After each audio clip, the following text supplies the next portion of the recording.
So in this video, I want to do the typical description of the syllabus and talk a bit about the course. Now, this is typically what we would do on the first day of class.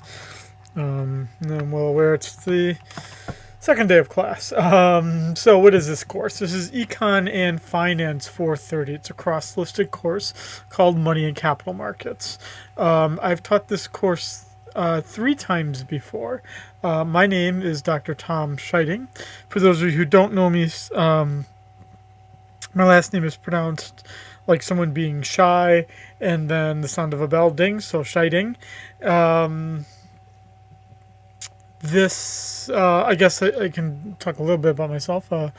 I'm an associate professor of economics. I've been here this is my 6th year here, and I'm on campus quite a bit, even during COVID. But as you can kind of see here, best way to reach me is probably by email, and not by phone or coming to my office, because probably neither of those are going to work out very well for you. Either I'm not going to be here or I'm not going to answer the phone. This course meets online. The lectures are asynchronous, meaning that there is no assigned time that you need to log in to watch the lecture. It's pre-recorded. You can watch it at your leisure. Make sure you are registered for the correct CRN, depending on what your course needs are, whether it be the econ version of the course or the finance version of the course. I'm not going to keep really any office hours per se. If you need help, you're going to reach out to me and you're going to get the help you need. I've got quite a few classes this semester, both here on this campus and at the Manoa campus. So if for some reason you email me and I don't reply, just email me again. I'm not going to take any offense at it or anything like that. Just email me again and I'll get back with you. Now, the only thing that's going to really hurt my time here is I'm having another child in the middle of April.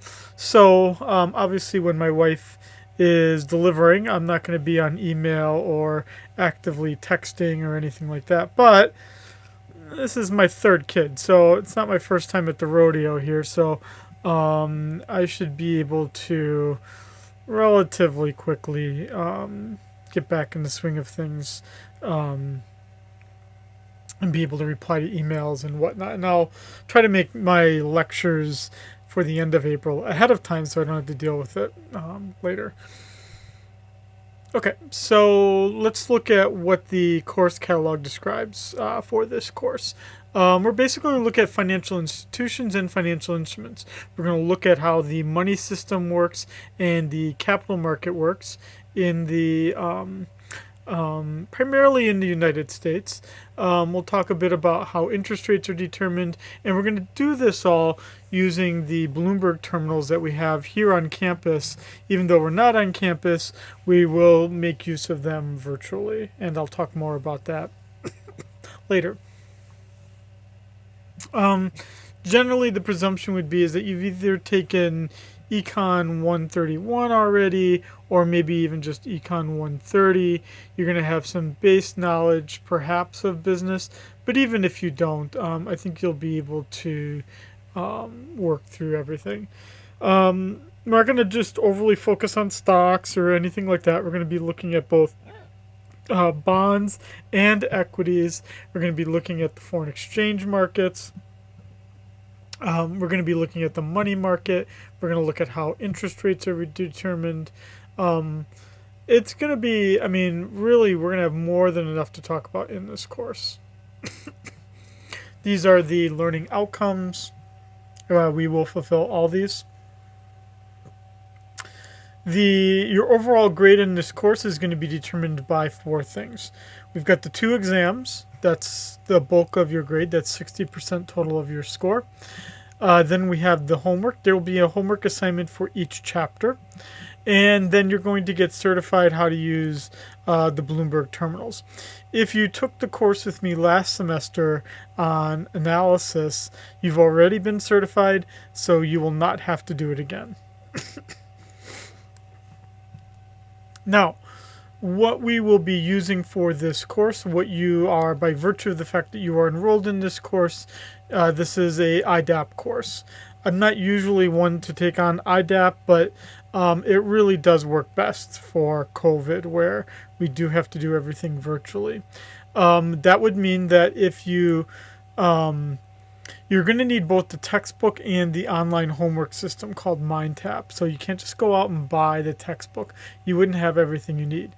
But you would want to withdraw yourself from IDAP if you are enrolled in another course that uses a Cengage book. And if you're in doubt, share the syllabus with me, and I'll tell you whether that's true or not. But if if your other course uses a Cengage book, then you can spend $20 more, and you can buy something called Cengage Unlimited, which would work for all of your Cengage courses. It would give you the online and the regular version. So keep that in mind. You can either use, I presume that most of you are going to use the IDAP, and you're going to enroll for the course through La Lima. And you're already charged for these materials, so you do not need to buy anything else. You just need to be enrolled in the course, and you should be all good. But again, I'm well aware of how much this costs. I'm well aware of how much this entire course costs. So if I'm going to make you use something that costs a third of the course, basically about $100, I'm certainly going to be making active use of it. And that's certainly the case here. These are the important dates to keep in mind. January 19th, that would be on next Tuesday. That'd be your last day to withdraw from this course. Last day to get a 50% refund is February the 3rd. Last date to withdraw is March 29th. We then have the policies that you can read at your own leisure. This would be academic integrity, accommodation, and non-discrimination. Classroom policies. For classroom policies, let me just briefly comment on it. I'm not one to. I'm certainly going to be making deadlines. I mean, every course needs deadlines, but I don't like to just extend things. I only will extend things if I think it's fair to everyone that you be granted that exception. Meaning, if you forget to do your exam and you tell me it's because you went on a 5-day long hike around and around the island, then I'm not likely to give you an extension, because you will have known about the deadline for the exam well before that, and you just made a choice. I disagree with your choice, but you made a choice.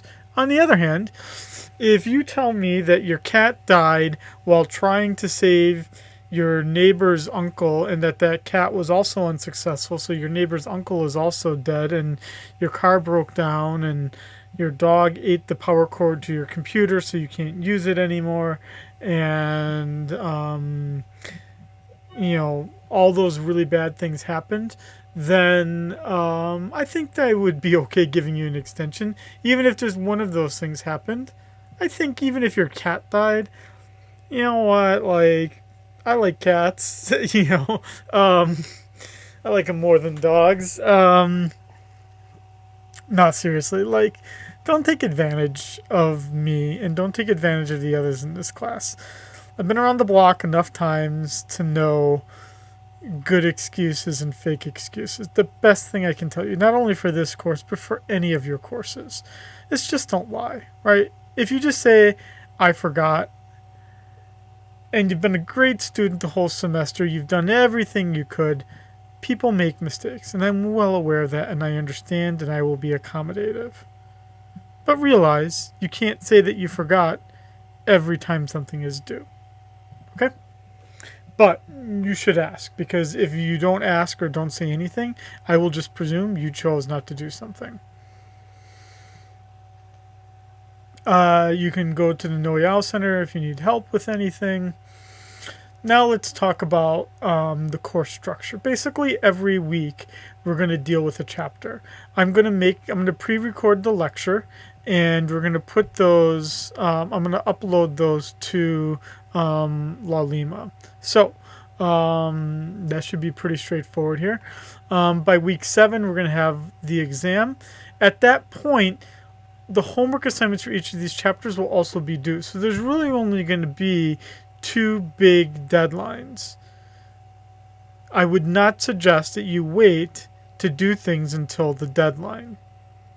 I would suggest that. You really need to pace yourself and do your work over time. Then we will finish it up